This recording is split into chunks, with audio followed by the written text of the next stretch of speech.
प्रिय विद्यार्थियों, आज की सामाजिक विज्ञान की कक्षा में मैं डॉक्टर उमेश कुमार वाजपेयी आप सभी का स्वागत करता हूं। बच्चों, आशा करता हूं आप सब लोग अपने घरों में स्वस्थ होंगे और अच्छे तरीके से अध्ययन कर रहे होंगे। बच्चों, आज हम लोग सामाजिक विज्ञान विषय के उपविषय राजनीति विज्ञान के द्वितीय अध्याय संविधान निर्माण के द्वितीय भाग का अध्ययन करने वाले हैं। बच्चों, इसके प्रथम भाग में हमने क्या क्या सीखा था, पहले हम लोग उस पर एक नज़र डाल देते हैं। हमने इसके प्रथम भाग में लोकतंत्र का संवैधानिक स्वरूप क्या होता है, इसके विषय में जाना था। लोकतंत्र हेतु संविधान की आवश्यकता क्यों होती है, इसके विषय में जाना था। संविधान निर्माण की विधि क्या होती है, इस पर हमने चिंतन किया था। दक्षिण अफ्रीका में लोकतांत्रिक संविधान कैसे बना, इसको हमने जाना था। और दक्षिण अफ्रीका एवं भारत के स्वतंत्रता संग्राम में क्या क्या समानताएं हैं, इसके संबंध में भी हमने चर्चा आपसे की थी।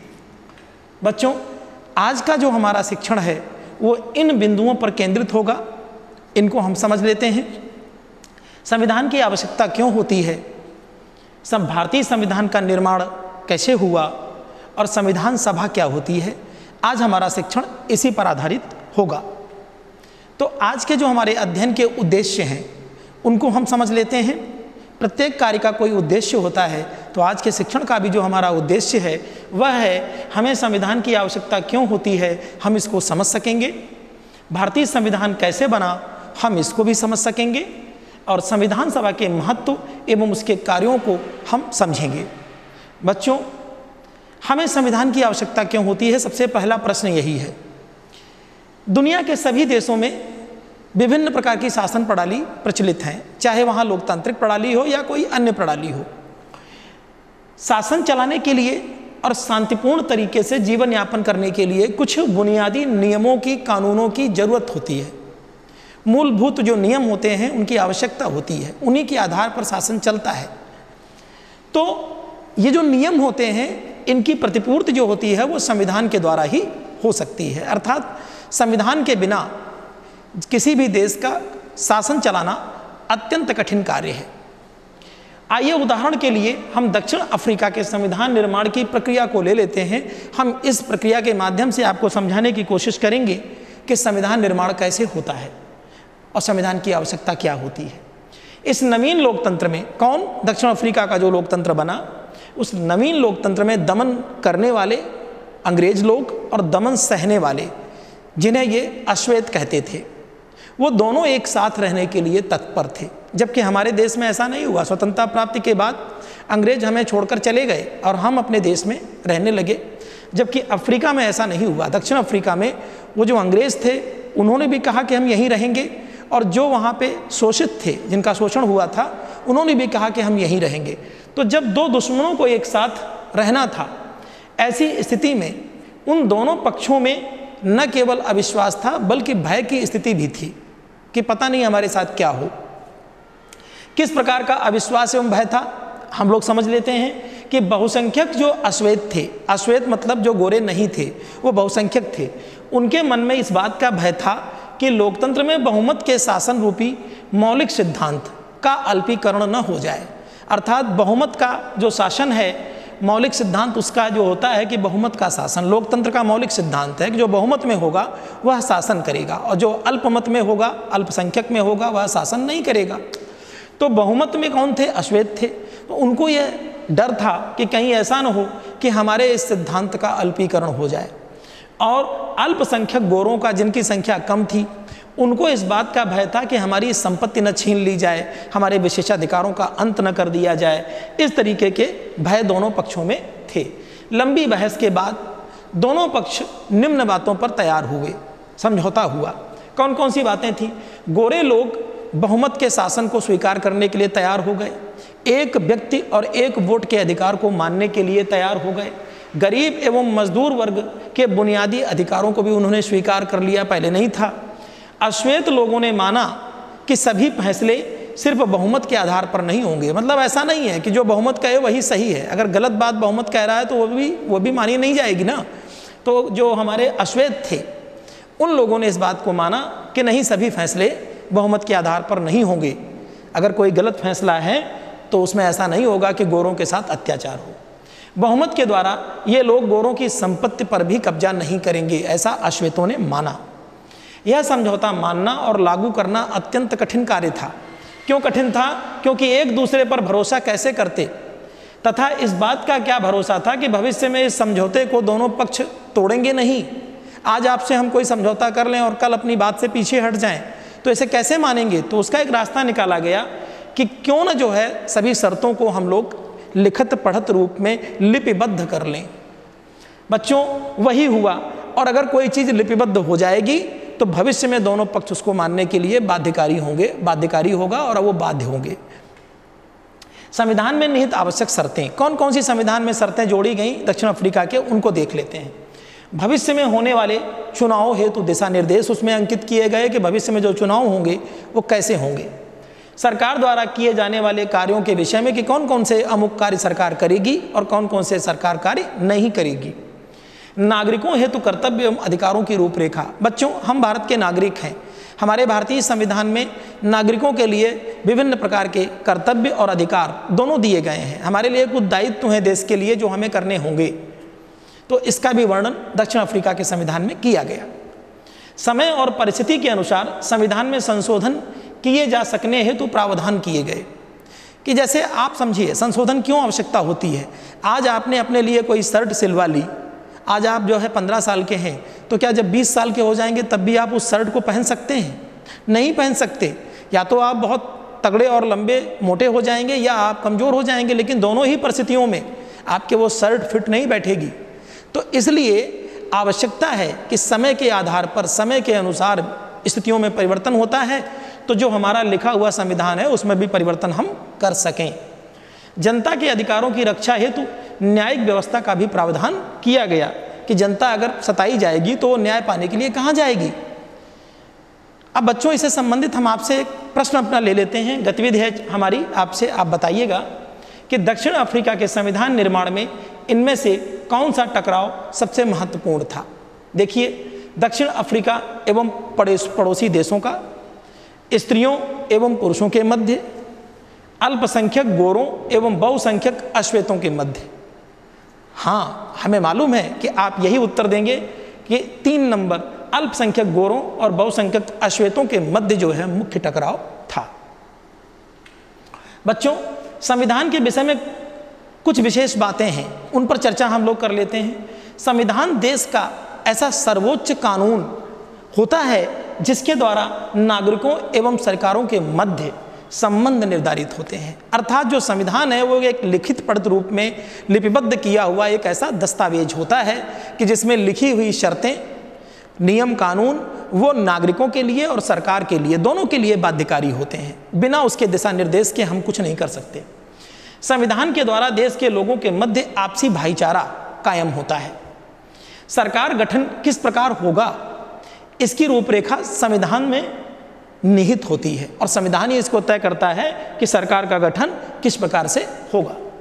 संविधान ही सरकार एवं नागरिकों की सीमाएं भी तय करती है। हमारी आपकी मर्यादाएं होती हैं, हम उस मर्यादाओं का उल्लंघन अगर करते हैं तो हम दंड के भागी होते हैं। तो यह नियम कायदे भी, हमारी मर्यादाएं भी संविधान में निहित की जाती हैं। जिन देशों में संविधान है वे सभी लोकतांत्रिक हों ऐसा संभव नहीं है और ना ही आवश्यक है कि जहाँ जहाँ भी संविधान है वो सभी लोकतांत्रिक हों, ऐसा संभव नहीं है। लेकिन यह अत्यंत आवश्यक है, भाग प्रथम में भी बताया था हमने कि यह अत्यंत आवश्यक है कि जहाँ लोकतंत्र होगा, लोकतांत्रिक व्यवस्था होगी, वहाँ संविधान अनिवार्य है, वहाँ संविधान आवश्यक है। अब आपके मन में एक प्रश्न होगा कि संविधान लोकतंत्र में ही क्यों आवश्यक है। संविधान लोकतंत्र में इसलिए आवश्यक है क्योंकि हम जनता को, नागरिकों को अधिकार देते हैं और उन अधिकारों को भोग करने के लिए उन्हें स्वतंत्र छोड़ते हैं। अर्थात जब उन अधिकारों का हनन होगा तो वह न्याय पाने के लिए सरकार के विरुद्ध भी चला जाएगा न्यायपालिका। तो जहाँ जहाँ लोकतंत्र होगा वहाँ संविधान जरूर होगा, क्योंकि बिना संविधान के लोकतंत्र की कोई मतलब नहीं होता। भारतीय संविधान का निर्माण, अब बच्चों चर्चा कर लेते हैं कि भारतीय संविधान का निर्माण कैसे हुआ। दक्षिण अफ्रीका की ही तरह भारत का संविधान बनाना एवं लागू करना आसान कार्य नहीं था, क्योंकि वहाँ तो गोरे और अश्वेत थे। यहाँ क्या था, यहाँ की विविधता एवं विशालता हमारी प्रमुख कारण थी। जो समस्या थी सबसे बड़ी कि हमारा विशाल देश था और विविधता, हिंदू, मुस्लिम, सिख, ईसाई, बौद्ध, जैन, सिख, विभिन्न धर्मों के लोग यहाँ रहते थे और सबको एक साथ रहना है। सबकी अपनी अपनी समस्याएं थीं, सबकी अपनी अपनी अभिलाषाएं थीं। भारतीय अब गुलामों की हैसियत से स्वतंत्र होकर नागरिक होने जा रहे थे। देश ने धर्म के आधार पर हुए बंटवारे में जान माल का नुकसान कर बहुत बड़ी कीमत चुकाई थी। जब हमारा बंटवारा हुआ भारत और पाकिस्तान के मध्य, तो हमें बहुत ज़्यादा संघर्ष के बाद हमें आज़ादी तो मिल गई, लेकिन हमने नुकसान बहुत कुछ उठाया, जान माल का हमारा नुकसान हुआ। विभाजन की इस हिंसा में दोनों ओर से लगभग 10 लाख से अधिक लोग मारे गए। अंग्रेजों ने हमें देसी रियासतों के रूप में, जो देसी रजवाड़े थे बच्चों, देसी रजवाड़े, रियासतों के बीच में आपने सुना होगा, झांसी के राजा थे, आपके बड़ौदा नरेश थे, गायकवाड़ जी, होलकर राजा थे, सिंधिया राजा थे, ये बड़े बड़े रजवाड़े हुआ करते थे। तो ऐसे ही देसी रियासतों के रूप में अंग्रेजों ने हमें एक और समस्या प्रदान कर दी थी आज़ादी के समय। आपको मैं बता दूं कि उस समय स्थिति इतनी भयावह थी कि इनसे कहा गया, देसी रियासतों से अंग्रेजों ने कहा, आप चाहें तो भारत संघ में शामिल हो जाएं या पाकिस्तान में शामिल हो जाएं या आप स्वतंत्र रहें। अब बताइए, आप देश आज़ाद हो गया, उन्हें यह अधिकार दे दिया देसी रियासतों को कि आप स्वतंत्र रूप से घूमें, तो वो कल को बहुत बड़ी समस्या बनती हमारे देश के लिए। देसी रियासतों का यह विलय अत्यंत मुश्किल और चुनौतीपूर्ण कार्य था कि वो किधर जाएं। कोई चाहता था हम भारत में जाएं, कोई चाहता था हम स्वतंत्र रहें।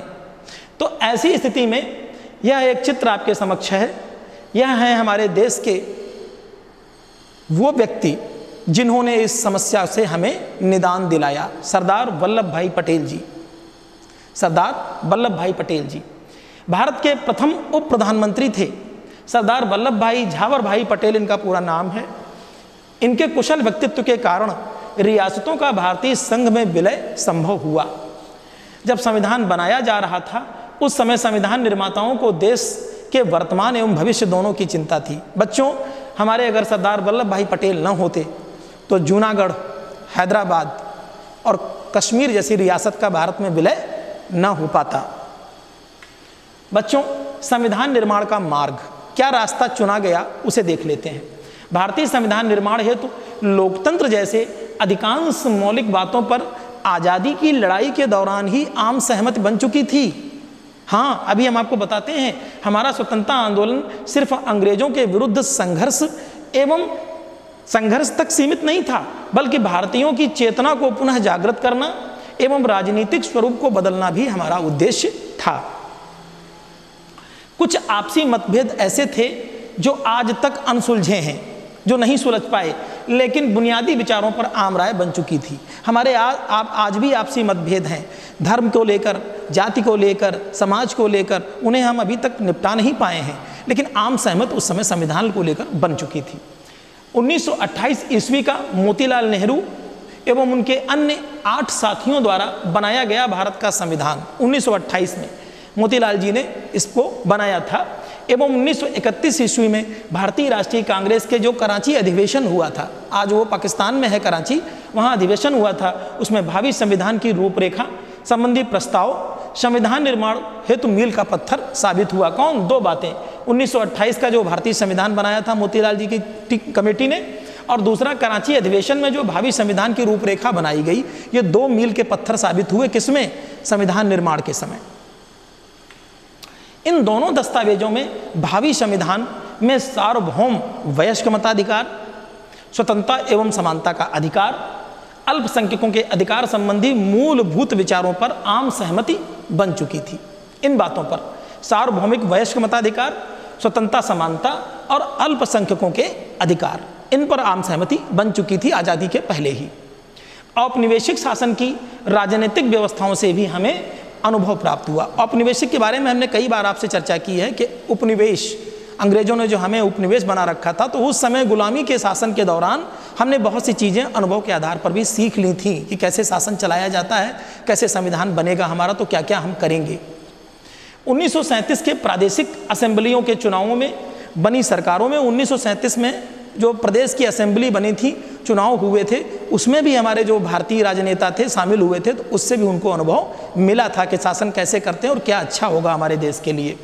तो भारतीय राजनेताओं को जो अनुभव प्राप्त हुआ वह भी हमारे लिए लाभप्रद सिद्ध हुआ। भारतीय संविधान में कई संस्थाओं एवं व्यवस्थाओं को यथावत रूप में अपना लिया गया। हाँ, जैसे भारत शासन अधिनियम 1935। बच्चों, आपको जानकर यह आश्चर्य होगा कि यह जो भारत शासन अधिनियम 1935 था, इसका लगभग 80 से 90% भाग यथावत रूप से उठा करके संविधान में रख लिया गया। बाकी हमने अन्य देशों से लिया, जो हमने जहाँ से अच्छी चीज़ पाई उसको ग्रहण कर लिया। तो यह अच्छी बात है। हमारे राजनेताओं ने अच्छे विचारों एवं अनुभवों को लेने में कोई परहेज नहीं किया, अतः हमने विश्व के बहुत से देशों के संविधानों से जो अपने लिए उपयोगी पाया उसे ले लिया। जैसे फ्रांसीसी क्रांति से हमने क्या लिया? स्वतंत्रता, समानता और बंधुत्व जैसे जो आदर्श विचार थे, हमने इसको वहाँ से ले लिया, फ्रांसीसी क्रांति से। ब्रिटेन से हमने क्या लिया? इंग्लैंड से संसदीय लोकतंत्र की प्रणाली। आज हमारा देश हमारे में संसद हमारी सर्वोच्च मानी जाती है, नियम वही बनाती है। तो संसदीय प्रणाली कहाँ से ली? इंग्लैंड से। अमेरिका से क्या लिया? न्यायिक व्यवस्था। आज जो हमारी न्यायिक व्यवस्था है वो अमेरिका की देन है, और अधिकारों की, मूल अधिकारों की सूची, ये हमने अमेरिका से लिया। कनाडा से हमने क्या लिया? संघात्मक व्यवस्था। हमारी जो संघीय व्यवस्था है वो हमने कनाडा से ली। आयरलैंड से क्या लिया? राज्य के नीति निर्देशक तत्व। हमने राज्य के जो नीति निर्देशक तत्व हैं उनको हमने आयरलैंड के संविधान से प्राप्त किया। रूस से क्या लिया? मौलिक कर्तव्य लिए। जो सोवियत संघ था उस समय, तो हमने उससे मौलिक कर्तव्यों को लेकर अपने संविधान में समावेशित किया। ऑस्ट्रेलिया के संविधान से हमने समवर्ती सूची ली, तो यह हमने ऑस्ट्रेलिया से ली। अब दक्षिण अफ्रीका के संविधान से हमने संशोधन प्रणाली ली। अभी आपसे चर्चा की थी कि संशोधन की आवश्यकता इसलिए होती है कि जब कभी भी देश काल परिस्थिति के अनुसार हमें आवश्यकता हो, हम अपने संविधान में संशोधन कर सकें। यह व्यवस्था हमने कहाँ से ली थी? दक्षिण अफ्रीका के संविधान से।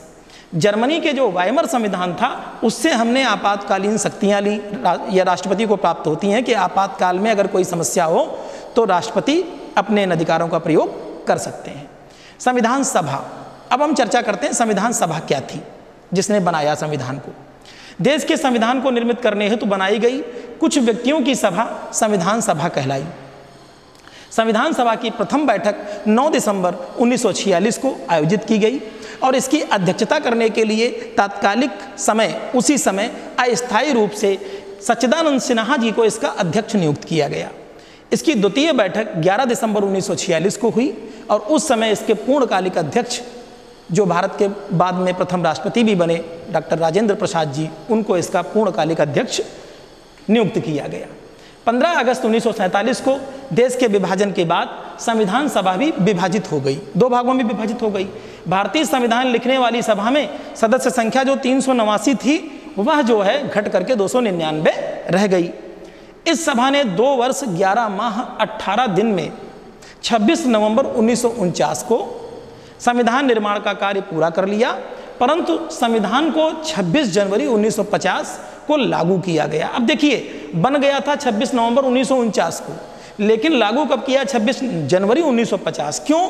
बच्चों, आपको याद दिला दें, जब लाहौर अधिवेशन हुआ था रावी नदी के तट पर, जो 1929 से 1930 तक चला था, तो जवाहरलाल नेहरू ने तिरंगा फहराया था और शपथ ली थी सभी नेताओं ने कि जब कभी भी हमारा देश स्वतंत्र होगा तो हम 26 जनवरी के दिन ही अपने देश के जो है स्वतंत्रता दिवस को मनाएंगे। लेकिन हुआ ऐसा नहीं, हमारा देश अगस्त में ही स्वतंत्र हो गया, तो स्वतंत्रता दिवस तो हम 15 अगस्त के अलावा किसी अन्य तिथि को नहीं मना सकते। तो एक तिथि हमारी बाकी थी 26 जनवरी, तो हमने कहा कि नहीं, अगर स्वतंत्रता दिवस नहीं हमने इसको लागू किया तो हम अपने देश के गणतंत्र के रूप में, हम अपने संविधान के रूप में इस दिन को याद करेंगे। तो इसीलिए 26 जनवरी 1950 को हमने अपने संविधान को लागू किया और नवंबर से लेकर जनवरी तक इंतजार किया। ठीक है बच्चों, यह आपको हमने जानकारी दी। इसी की याद में प्रतिवर्ष 26 जनवरी को हम गणतंत्र दिवस मनाते चले आ रहे हैं। संविधान सभा की प्रारूप समिति के सदस्य कौन थे? जो प्रारूप बनाया गया संविधान का, उसके समिति के सदस्य कौन थे? तो अध्यक्ष थे भीमराव अंबेडकर जी, डॉक्टर भीमराव अंबेडकर इसके अध्यक्ष थे, और एन गोपाल स्वामी अयंगर इसके सदस्य थे। के.एम. मुंशी भी इसके सदस्य थे, अल्लादी कृष्णा स्वामी अय्यर इसके सदस्य थे, मोहम्मद सादुल्ला इसके सदस्य थे, बी.एल. मित्तल और फिर बाद में एम. माधव राय इनकी जगह पर बाद में ये आ गए थे, तो यह भी इसके सदस्य थे। और डी.पी. खेतान आए किसकी जगह? टी.टी. कृष्णामाचारी की जगह ये डी.पी. खेतान आ गए। तो ये 7 लोगों की संविधान सभा एक बनी। अब कुछ लोगों से परिचय करा देते हैं आपका। यह है सरोजनी नायडू जी, उत्तर प्रदेश की प्रथम राज्यपाल थी और बहुत ही क्रांतिकारी व्यक्तित्व की धनी, और हमारे जो है स्वतंत्रता सेनानियों में, क्रांतिकारियों में अग्रणी भूमिका इनकी थी। डॉक्टर राजेंद्र प्रसाद जी संविधान सभा के अध्यक्ष और भारत के प्रथम राष्ट्रपति थे बच्चों ये। आप हैं टी.टी. कृष्णामाचारी, प्रारूप समिति के सदस्य थे और केंद्रीय मंत्रिमंडल में ये वित्त मंत्री भी थे। आप हैं अबुल कलाम आज़ाद जी, ये प्रमुख शिक्षाविद थे, कांग्रेसी नेता थे और केंद्रीय सरकार में ये प्रथम शिक्षा मंत्री के रूप में इनको रखा गया था। जयपाल सिंह भारती यहाँ की टीम के प्रथम कप्तान थे और एक शिक्षाविद थे। आप झारखंड पार्टी के ये संस्थापक भी रहे। दुर्गाबाई देशमुख आंध्र महिला सभा की संस्थापक थी और केंद्रीय समाज कल्याण बोर्ड की ये अध्यक्ष थी। आप हैं H.C. मुखर्जी, संविधान सभा के उपाध्यक्ष थे और बंगाल के राज्यपाल भी आप रहे। बलदेव सिंह जी संविधान सभा में मनोनीत सदस्य थे जिनको नियुक्त किया गया था और केंद्रीय सरकार में आप रक्षा मंत्री थे। आप हैं कन्हैयालाल मणिकलाल मुंशी, के.एम. मुंशी इनको कहा जाता है संक्षिप्त रूप में, स्वतंत्र पार्टी के संस्थापक एवं सरकार में मंत्री थे। आप हैं श्यामा प्रसाद मुखर्जी जी, जनसंघ, आज जिसे हम भारतीय जनता पार्टी के रूप में जानते हैं, ये वही जनसंघ है, उसके ये संस्थापक थे और सरकार में उद्योग एवं आपूर्ति मंत्री थे श्यामा प्रसाद मुखर्जी जी। आप हैं जवाहरलाल नेहरू, ये भारत के प्रथम प्रधानमंत्री थे, चाचा नेहरू, इनको कौन बच्चा नहीं जानता, सभी लोग जानते हैं। आप हैं डॉक्टर भीमराव अंबेडकर जी, प्रारूप समिति के अध्यक्ष थे और सरकार में कानून मंत्री के रूप में इनको रखा गया था। बच्चों, अब आपसे इसी संदर्भ में हम कुछ प्रश्न ले लेते हैं कि संविधान निर्माण में इन नेताओं एवं उनकी भूमिका को सही प्रकार से मेल करना है आपको। ये मेल नहीं है, आपको मेल करना, अभी बताया। तो भीमराव अंबेडकर कौन थे? प्रारूप समिति के अध्यक्ष थे। ढूंढो जरा यहाँ कहाँ है, ये देखिए, ये हैं प्रारूप कमेटी के अध्यक्ष। तो यहाँ से हम मिला देंगे भीमराव अंबेडकर जी को। मोतीलाल नेहरू कौन थे? अभी बताया था, 1928 में मोतीलाल नेहरू और उनके 8 सदस्यीय टीम ने मिलकर क्या किया था? संविधान बनाया था। तो ये देखिए 1928 में भारत का संविधान बनाया, तो मोतीलाल नेहरू को इनसे हम मिला देंगे। राजेंद्र प्रसाद कौन थे?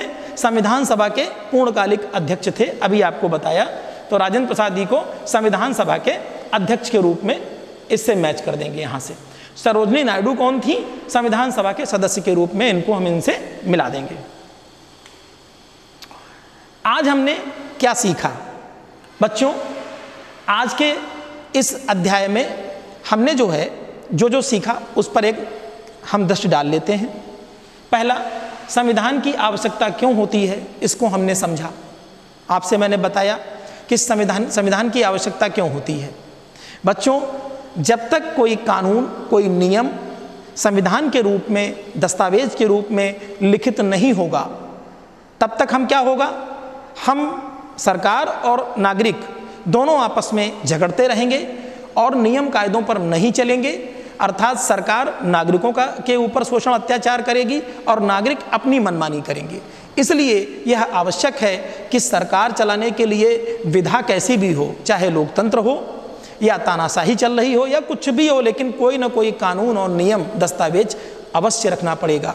अगर दस्तावेज नहीं होगा, संविधान नहीं होगा, तो शासन चलाना असंभव कार्य है। तो इसलिए संविधान की आवश्यकता होती है। और साथ ही मैं आपको बता दूं, अभी याद दिलाया था कि लोकतंत्र जहां होगा वहां संविधान अनिवार्य है, और अगर लोकतंत्र नहीं है तो भी संविधान होगा, लेकिन जहां पे लोकतंत्र है वहां संविधान अवश्य होगा। दूसरा, भारतीय संविधान निर्माण की प्रक्रिया को हमने समझा। कैसे भारतीय संविधान की निर्माण की प्रक्रिया क्या बनाई गई? पहले हमने एक प्रारूप समिति बनाई जिसे संविधान सभा कहा गया। संविधान सभा ने प्रारूप समिति बनाई। अब संविधान सभा का काम क्या था? संविधान को बनाना, संविधान को निर्मित करना। जिनको अब उसमें क्या किया उन्होंने? कुछ तो अपने पूर्व अनुभवों के आधार पर सीखा, कुछ उन्होंने जैसे भारत शासन अधिनियम 1935 को यथावत ले लिया, कुछ जो विश्व के सभी देश थे जहाँ से हमने जो पाया उसको यथावत रूप में ले लिया। जैसे संसदीय प्रणाली अभी बताई, इंग्लैंड से ली हमने, संशोधन की जो व्यवस्था है दक्षिण अफ्रीका के संविधान से ली, मौलिक कर्तव्य हैं रूस से लिया, जर्मनी के वीमर संविधान से क्या लिया, आपातकाल हमने लिया, जो हमारे अधिकार हैं राष्ट्रपति को मिलते हैं, और इसी प्रकार से कनाडा से संघात्मक व्यवस्था, तो ऑस्ट्रेलिया के संविधान से समवर्ती सूची। तो ये सारी चीज़ें हमने विश्व के जितने भी संविधान अच्छे अच्छे पाए, उनसे जो हमारे मतलब की चीज़ थी हमने उसको ग्राह्य किया। तो अब संविधान निर्माण की प्रक्रिया करने के लिए प्रारूप बना, प्रारूप समिति बनी। प्रारूप समिति में अभी हमने आपको बताया कि प्रारूप समिति के अध्यक्ष कौन थे, डॉक्टर भीमराव अंबेडकर जी थे, ठीक है, और उसके 7 सदस्य थे। तो उन सदस्यों ने मिल करके इसका कार्य पूरा किया। 2 वर्ष 11 माह 18 दिन में हमारा संविधान बनकर के तैयार हुआ और 26 नवंबर 1949 को वो बनकर तैयार हो गया, लेकिन लागू नहीं हुआ। लागू कब किया? 26 जनवरी 1950 को। क्यों? क्योंकि हमने लाहौर अधिवेशन में शपथ ली थी कि जब हमारा देश स्वतंत्र होगा तब हम संविधान उसी दिन अपना स्वतंत्रता दिवस मनाएंगे, लेकिन स्वतंत्रता दिवस तो हम 15 अगस्त को मनाने लगे। तो इसका मतलब यह है कि 26 जनवरी को जो शपथ हमने ली थी उसे पूरा करना है। तो उस दिन हमने क्या किया? अपना गणतंत्र लागू कर दिया, अपना संविधान बना करके लागू कर दिया। ठीक है ना? ठीक। अब देखते हैं कि संविधान सभा के महत्व एवं कार्यों को हमने समझा। तो संविधान सभा का महत्व क्या है? संविधान निर्माण किया। कौन कर सकता था? इतना महत्वपूर्ण कार्य किया। और उनके कार्य क्या थे? संविधान बनाना। तो आपको पूरी तरीके से स्पष्ट हो गया होगा कि हमने आज क्या क्या सीखा। बच्चों, आज का गृह कार्य हम आपको दे रहे हैं। आपको यह अच्छे से करना है कि लोकतांत्रिक देशों में संविधान की बाध्यता क्यों होती है, अर्थात जहां लोकतंत्र है वहां संविधान अनिवार्य है। आपको अच्छे से लिखना है। संविधान निर्माण में संपूर्ण देशवासियों का प्रतिनिधित्व कैसे होता है, यह भी आपको लिखना है। बच्चों, आशा करते हैं कि आज आपने इस भाग का अध्ययन बहुत ही अच्छे से किया होगा, और अगर आपको इसके संदर्भ में कुछ और भी जानकारी लेनी है या सीखना है, अध्ययन करना है, तो आप हमारे दीक्षा ऐप पर जाकर के सीख सकते हैं, या उत्तर प्रदेश माध्यमिक शिक्षा विभाग के YouTube लिंक पर जाकर के भी आप सामग्री प्राप्त कर सकते हैं। इसी के साथ मैं डॉक्टर उमेश बाजपेयी आपसे विदा लेता हूं। धन्यवाद।